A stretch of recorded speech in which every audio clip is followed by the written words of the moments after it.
kita bisa menilai bahwa kuartal kedua ini adalah kecenderungannya memang tadi akan ada potensi tadi konsumen pun juga udah mulai melakukan selective buying gitu ya, ataupun dia akan mengkonsumsi barang-barang yang memang diperlukan saja gitu ya. Barang tahan lama pun juga mungkin akan berpotensi untuk melambat gitu ya. Karena tadi kembali lagi kalau kita lihat juga di saat bersamaan pun juga pemerintah sudah mengumumkan bahwa akan ada efisiensi kan. Betul. Ya kan? Ada dalam rangka WFH 1 hari, lalu juga pemerintah pun juga sebenarnya dalam hal ini sudah mengumumkan juga misalkan terkait dengan efisiensi ataupun anggaran misalkan untuk acara-acara seremonial, perjalanan dinas ya. Lalu juga kalau kita lihat misalkan terkait dengan program MBG ya kan, sebelumnya misalkan full 1 minggu ini akan dibatasin sampai dengan Jumat saja dan yang difokuskan untuk yang daerah 3T gitu ya. Itu kan kalau dihitung kemarin menurut informasi dari Menteri Menko Perekonomian kan ini kita bisa berhemat cukup signifikan gitu ya, sehingga harapannya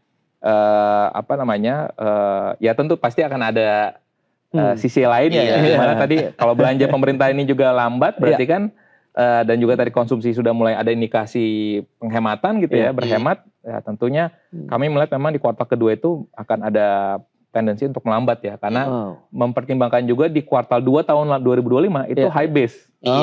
Itu dia. Jadi secara hitungan technicality-nya bahwa kuartal 2 tahun ini memang akan most likely akan melambat, ditambah lagi dengan faktor kontekstualnya adalah tadi kita menghadapi ada sentimen di krisis Timur Tengah gitu ya, sehingga makanya ini harus kita antisipasi bahwa yang bisa dilakukan memang terbatas ya. Kalau dari sisi moneternya Bank Indonesia kemungkinan berpotensi masih akan mempertahankan dulu sementara waktu untuk suku bunganya di 4,75% dan juga masih melanjutkan pelonggaran dari sisi kebijakan bauran kebijakan BI lainnya ya.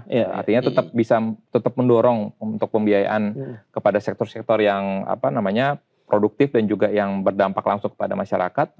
Lalu dari sisi fiskalnya tentunya ya itu tanpa mengurangi juga ya produktivitas untuk belanja-belanja pos-pos anggaran yang memang berdampak langsung kepada masyarakat.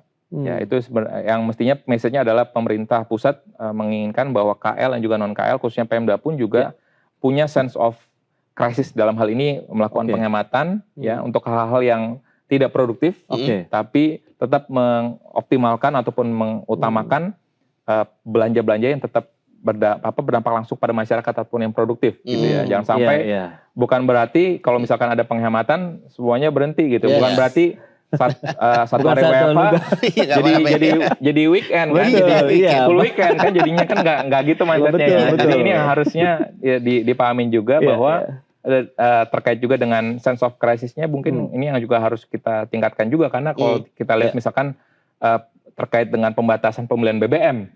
Sebelumnya kan 120 liter per hari per orang ya. Tapi menjadi 50 liter per hari. Tapi kalau kita refleksikan ke konsumsi BBM kita, apakah kita mengkonsumsi satu hari 50 liter? Jadi mungkin 50 liter buat saya bisa cukup 1 minggu kali. Nah, itu mungkin harus kita adjust juga ya krisis itu agar tadi masyarakat pun juga memahami bahwa ada tadi penghematan dari sisi efisiensi dari belanja pemerintah, dan masyarakat pun juga di-encourage untuk melakukan spending yang efisien dan juga hemat juga ya, artinya dalam hal ini yang smart buying gitu ya, artinya melakukan belanja-belanja yang memang mendukung kebutuhan sehari-harinya dan juga harapannya pun juga dari sisi menengah ke atas yang memang cukup resilient ya dalam hal ini, daya belinya dan juga willingness to buy-nya masih cukup tinggi, yang harapannya ini tidak sampai terganggu ya, sehingga makanya kembali lagi kalau kita lihat kan yang akan mesti harus kita waspadai adalah yang kelas menengah ini. Karena yang kelas menengah ini yang tadi dia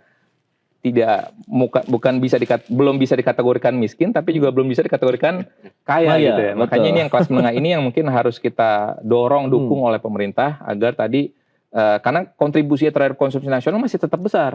Ya, masih 30-35% gitu. Jadi artinya kalau kelompok masyarakat menengah ini bisa terkena dampak negatif dari harga minyak mentah dan juga tadi misalkan harga BBM non subsidi naik gitu ya. Tentunya ini akan bisa berdampak tadi kepada konsumsi masyarakat kelas menengah ini juga turun. Jadi ini yang harus diwaspadai oleh pemerintah juga. Kalau kita lihat bobotnya ya terhadap inflasi memang tidak sebesar misalkan BBM, karena BBM kan ada dampak langsungnya dan dampak tidak langsungnya terkait dengan transportasi, harga bahan pangan, semuanya pasti akan naik.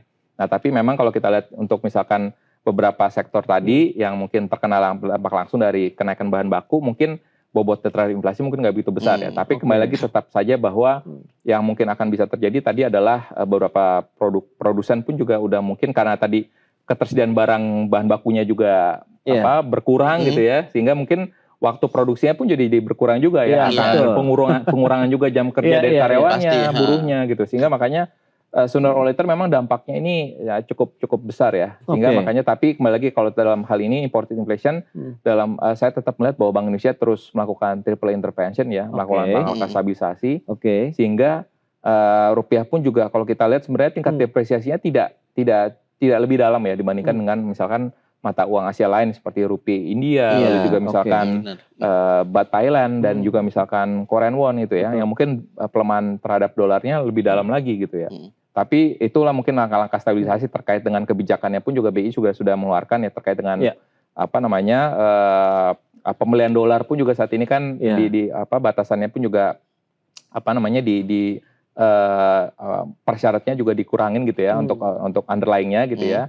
Sehingga ini pun juga akhirnya akan bisa mengurangi tadi ya permintaan terhadap dolar di dalam negeri gitu. Sehingga itu pun juga harapannya bisa membatasi terjadinya imported inflation. Nah, kalau misalkan kita lihat kan tekanan-tekanan udah terjadi di luar ya. Terus perusahaan industri petrokimia sudah juga mulai berasa pukulannya nih dengan kenaikan harga bahan baku. Nah, kira-kira dengan kondisi seperti sekarang ini seberapa kuat sih untuk ekonomi kita sendiri, seberapa tahan sampai berapa lama gitu.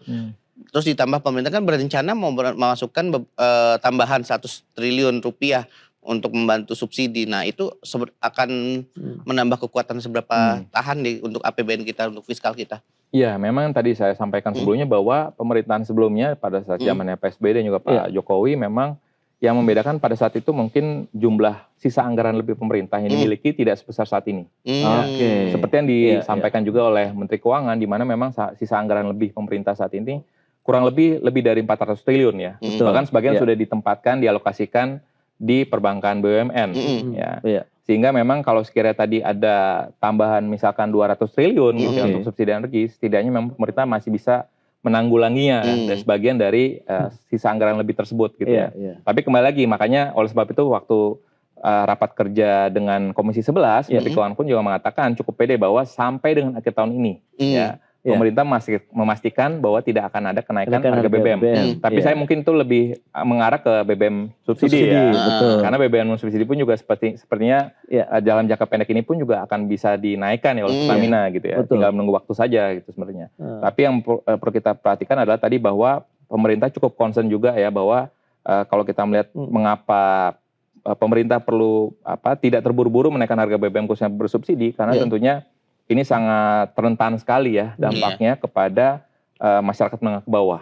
Gitu ya. Sehingga makanya ini yang harus kita perhatikan juga bahwa kalau dalam rangka untuk menahan penurunan daya beli kelas menengah ke bawah, itu saya pikir motifnya cukup bagus ya. Tapi kalau dalam hari ini, kalau pemerintah masih tetap mau mengejar 6% pertumbuhan tahun ini, sepertinya itu juga kurang wise juga ya. Karena kondisinya global pun juga lagi melambat juga. Kemarin juga World Bank juga merevisi ke bawah, OECD juga merevisi ke bawah, di bawah 50 ya, ADB yang masih positif. Iya, ADB. Tapi itu mungkin kalau bacaan saya mungkin ADB mungkin belum mempertimbangkan ya dampak dari BBM, kenaikan BBM. Sementara itu mungkin kalau saya lihat baik itu World Bank dan juga OECD sudah mempertimbangkan ya dampak dari kenaikan ataupun pemerintah akan most likely akan mempastru juga harga BBM domestik kita.